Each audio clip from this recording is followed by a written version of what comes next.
港的竹篮船根本是水上咖啡杯，上岸后怒吃 CP 值破表的龙虾海鲜鸭鸭筋，还要解锁超罪恶的洛梨冰淇淋，号称零负评的最强餐厅。最后再带你用越南物价开箱日本顶级服务的度假村。从惠安到竹篮船的位置15分钟就可以到了。为什么会有竹篮船的产生？主要是因为早期法国殖民的时候，当时他对传统的渔船课征很重的税。越南人非常聪明，他想到把船做成是挖工的形状。司机现在就放我们在这边下，差点把门关起来，把学人关在里面。就忘记老婆了吧？下来之后啊，计程车就没办法开进去了。这边有非常多的竹篮船业者在这边揽客。No, thank you。那我们在 KKday 上面预定好的，而且服务人员蛮热情的。Number one， 加油！哇，好嗨啊！情绪价值给好给满，真的。Go go go！ 哦，小心啊！摄影师帮我们拍照啊。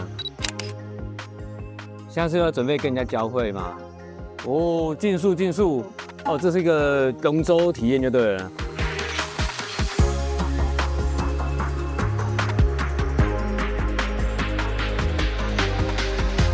前面就是水上游乐园了。付钱上去体验一下什么叫做河中间边摇边吐的感觉，非常厉害的一个技艺。你看他的脚要保持平衡。哦。在现场看，现场转真的蛮酷的。来，我们现在来做一个生死交关。我真的很怕摔下去哎！nhanh nhẹ đi đã, từ từ đã。壮士小夫妻齐头上来！我的天哪！来！好，现在轩然已经不舒服了。Let me take a break. Let me take a break. Thank you, thank you. Oh my god. 拜拜。已经半条命没了。感觉怎么样？我刚下来之后，哇，那比咖啡杯还要晕呢，因为咖啡杯是平面的，它是有倾斜的角度。不要吃完早餐来这边，你一定会吐。但我觉得来可以体验看看，因为这是他们越南传统技艺。我觉得我们犯了一个很大的错。这个上来之后啊，赶快围。因为以前是很传统的救生衣，但是它现在为了好看，变成这种护腰的。哦。会不会我们这几天吃的海产都在这边来哦？没有啊 ，no good， 他也说不好，好不好？前面那一艘，请问是漏水了吗？因为我刚刚看到有渔夫把水捞出来啊。我们下次要出海是不是？太厉害了，体力真的很好哎，这是手滑的，不是电动的哦，各位。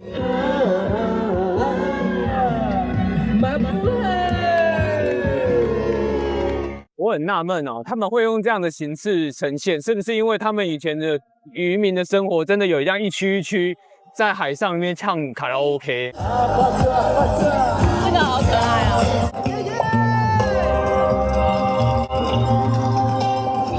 应该是船夫上去跳，船夫自己上去跳哎，这么嗨！好奇哦，如果说今天摇摇船变成台湾版，你觉得在上面可以办什么活动是比较像台湾人会做的事情？烤香肠，然后要甩那个西巴岛。对，代表台湾的传统，还有套圈圈。哦，可以。摇摇船套圈圈。哦，这边景色不错哦，他会帮你找好看的景，然后叫你的这边拍照。然后的花豆。哦，在这边拍照。好，你摸摸看。哇，真的好硬，很重哎。就是你除了这边游船之外，里面有很多 coconut 的花跟果实，竟然是长在河边。这就是宾客互换就对了，渔夫一直在嗨，然后乘客自己在那边滑。对，我要教你技术啊，对啊，想要当我的接班人。哦 ，coconut 的培训一日有。哇，阿嬷也要转了。阿嬷终于把那个必杀技放到最后炫技了，你除了要会游，还会转。不要赢了！哇！哦，原来他们以前也是这样子钓螃蟹当下酒菜的。我好奇，就是阿嬷她怎么去看哪里有螃蟹，因为她看得很仔细。真的，还是我来。好，你那个，哎呦，有，拉上来，蛮有力的哦。所以你现在跟你看螃蟹比力气。哎呀，没关系，功亏一篑，但是有看到螃蟹本人就够了。阿嬷用心，我觉得还蛮感动的。Thank you。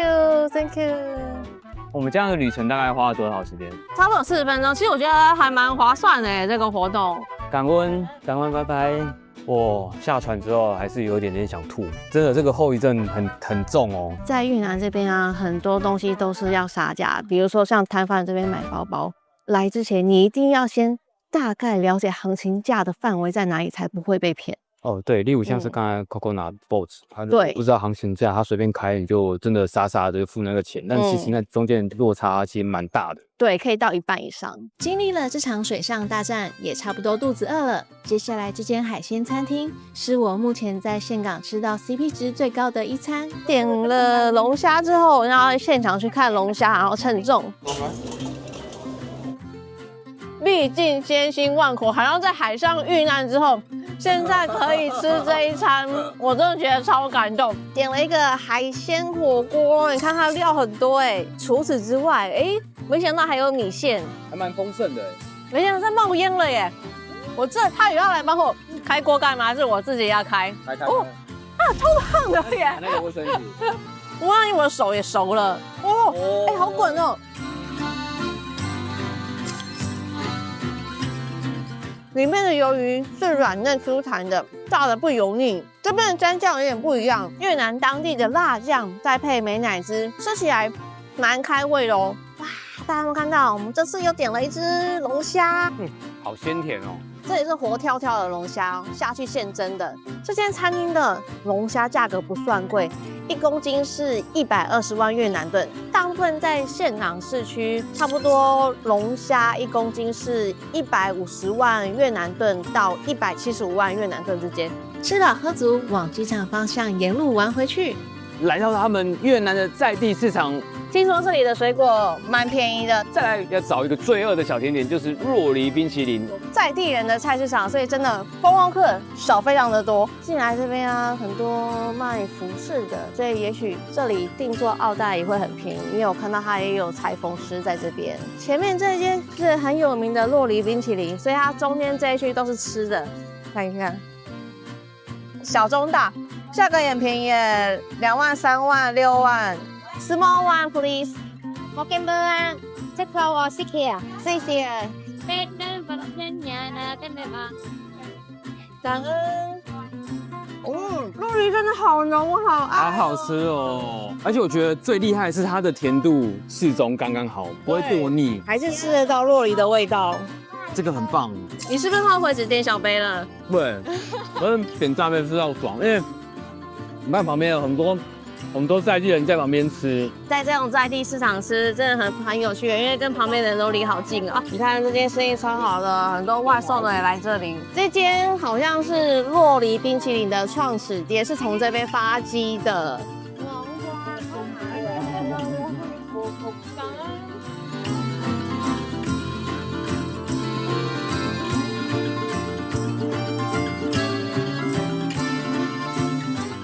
超市看菠萝蜜啊，大概只有它的2/3，约5万块，但是这边才45哎，这个可以买。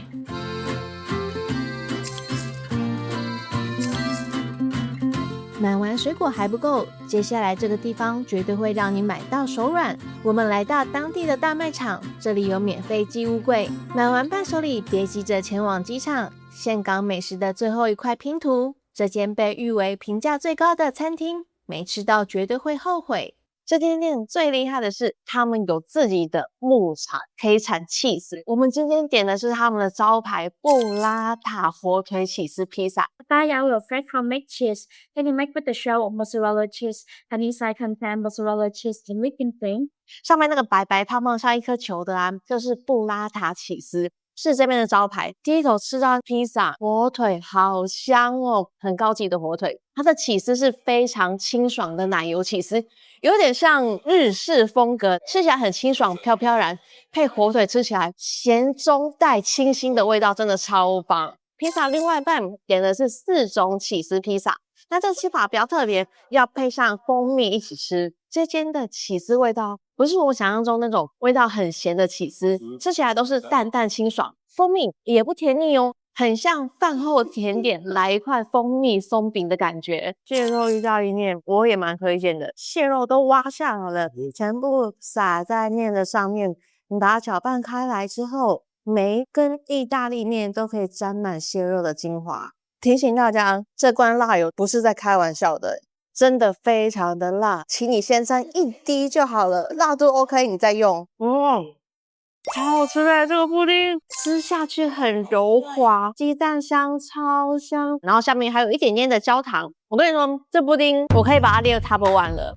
如果你的行程有额外时间，强烈推荐多留1天住度假村。岘港的度假村是出了名的高 CP 值，真的会让人住过后不想退房。我们一到饭店的时候啊，有迎宾的饮料9选1可以选。早餐有3种选择，想吃多样性，选亚洲餐厅吃到饱；喜欢度假感，去沙滩享用西式早餐；偏好精致优雅，就选日式套餐。发现到这边人都超有礼貌的，对导演他们都主动跟你打招呼。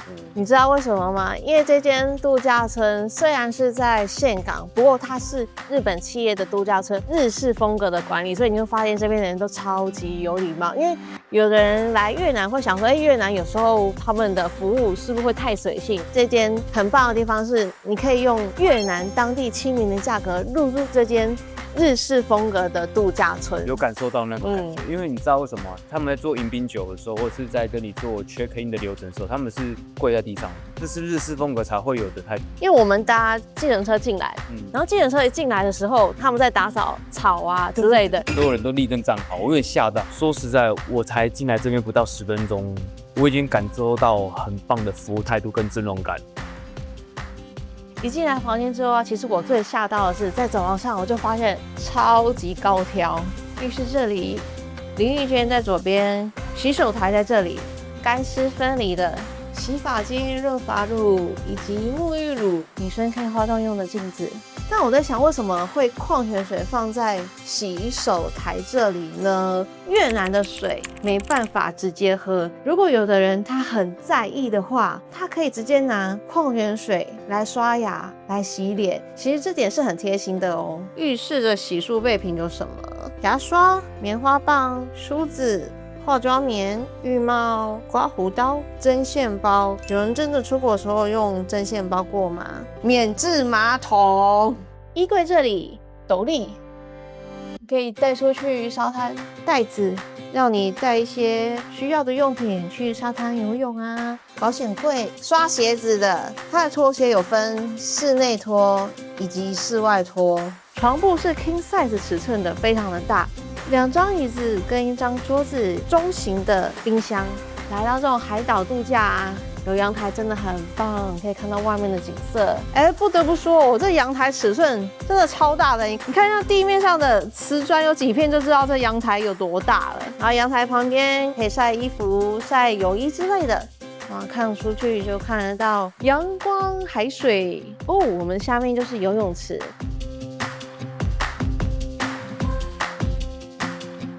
很不错，这边有免费的奥袋可以租借，所以你不用自己去花钱去买或者是定制。而且很可爱的是，大家看旁边还有小灯笼做饰品，然后也有小朋友的。试穿后选了风格强烈的奥袋，立刻开启拍照模式。没想到度假村里竟然有这片超好拍的竹林，沙滩上也有精心布置的拍照点，就是要让你留下最美的纪念。我想来出国旅游很重要的是，我好像健身一下，不然真的吃太多了。也太贴心了吧！真的，我第一次看到健身房它有附运动鞋给你耶。你为什么刻意跳过体重计？你以前有那么胖吗？为什么不讲话？胖2公斤啦。晚上少吃一点就好了，多运动。你跟你说出国不要量体重。哦，这边也可以切篮球哎，而且还有羽球拍可以接。瑜伽垫在旁边。几百年没有打篮球了。哎呦，深井寿啊！岩山重哎。进去儿童区有非常的讲究哦，因为一进门你要先洗手，所以这里毛巾啊、洗手台都准备的非常完善，以及你要脱掉你的鞋子才进去儿童区。哇，好漂亮哦！哇，超棒的，好想回到小时候。你看，他还有这个小时候喜欢钓鱼的。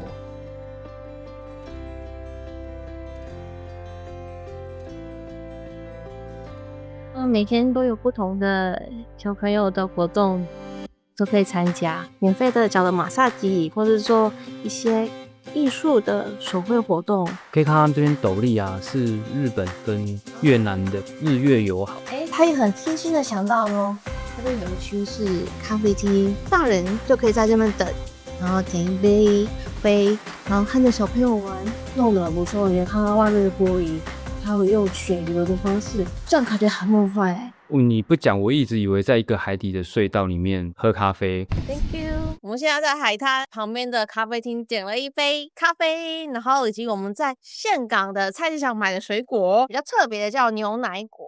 外形很像是百香果，我那时候真的差点买错，还好老公跟我说，那个看起来有点像百香果，这个不是牛奶果，像这种比较软软的，就是已经熟了可以吃了。有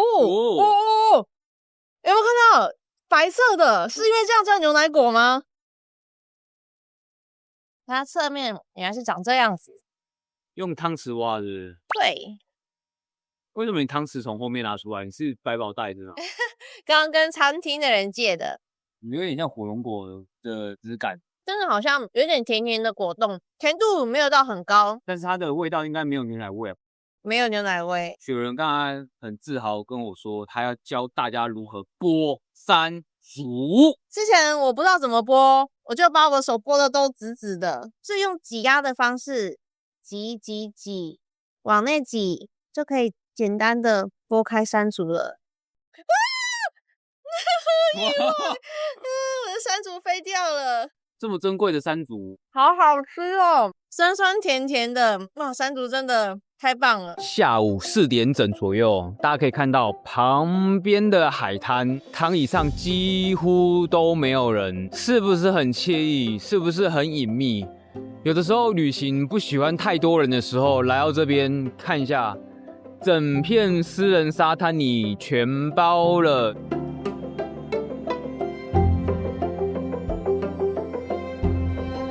日落时分，在海边静静看夕阳。晚餐有饭店餐厅及海滩 barbecue 可以选择，但我们决定发挥探险家精神，搭车去附近挖掘隐藏版美食。空无一人的海鲜餐厅，不讲我想说，是台风天吗？怎么都没人？东西是好吃的，然后又可以静静的这边吃烛光晚餐，而且分量其实还蛮大的。虾子炒饭是这种大虾子的肉质哦，不是小虾仁哦。现在来到了早上，来看一下这间 buffet 如何。毕竟这也是日式企业的饭店嘛，然后因为很多韩国观光客，所以有韩式的拌饭，以及中式的粥，还有当地的越南特色料理。这边真的是对小朋友非常友善，还有一区是小朋友专区，还有个巧克力的喷泉，可以让小朋友体验到 DIY 的感受。因为这里非常注重服务嘛，其他饭店有的是你要自己 DIY 自己烤，不过这边法国面包它先帮你烤好咯，让你直接享用，你就不用自己再动手去做。这边火龙果的皮削的超干净，只有留一点点的外皮，夹了之后你直接就可以吃。刚刚点了越南河粉很好吃，所以这次点了牛肉面来试试看。不过牛肉面很妙啊，竟然还放了一个烧麦。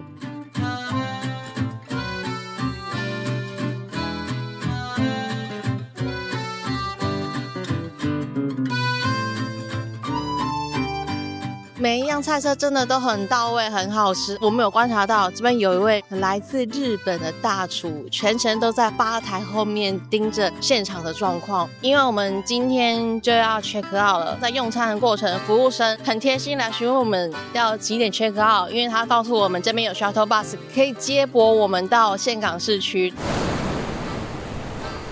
早上吃完早餐，把握一下最后的度假村时光。这边的海看起来浪都蛮大的，没办法像菲律宾那样浮潜。这样看过去，有没有一个波浪的形状？就是海水被冲刷上来的时候的纹路，都是白白的贝壳，好可爱哦。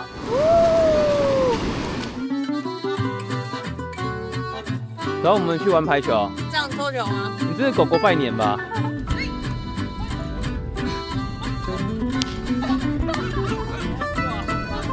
这间度假村来讲一下它的优缺点好了。腹地没有像有的度假村那么的大，但是小而精致，因为这里毕竟是海岛，这些昆虫、小生物是不可避的，已经真的算是非常干净了。这些壁虎跟蜥蜴，它可以减少热带的疾病伤害。早餐真的很满意，我很久没有吃了那么多。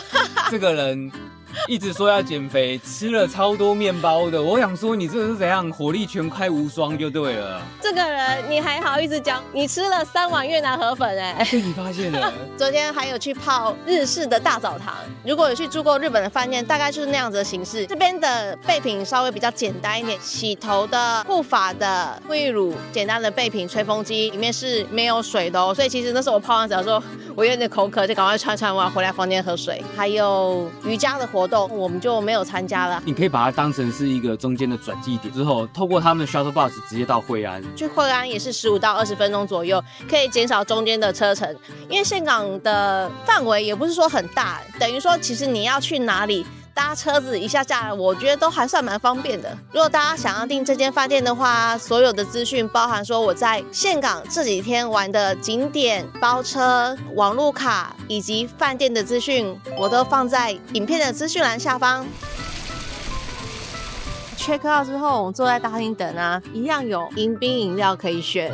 因为我昨天不是有租奥黛吗？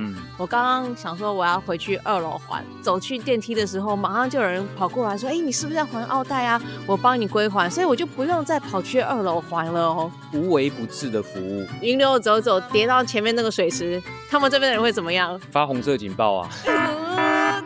快！有客人跌到泳池里面了。可以从度假村接驳到他们岘港的市区饭店，虽然不是直达机场，不过离机场会再更近一些，然后再搭车去买伴手礼，或是你要直接回机场都可以。搭回程的飞机啊，因为通往机场不是有个过路费，车资是4万9越南盾，计程车司机跟我收6万块越南盾，所以等于过路费是1万1。所以我就想说，入境跟出境的机场过路费是不一样的吗？出境检查的时候，因为水不能带进来，不过大家不用担心，进来机场之后，你往左右最底部的厕所方向走，中间的路上你就会看到饮水机在这里。建议大家来岘港机场之前就把伴手礼给买齐，因为岘港机场这边的价格比市区、比大卖场里面价格至少贵了3倍。喜欢这支影片就按下订阅，开启小铃铛，然后分享给你的朋友。我们是创世小夫妻，下集见。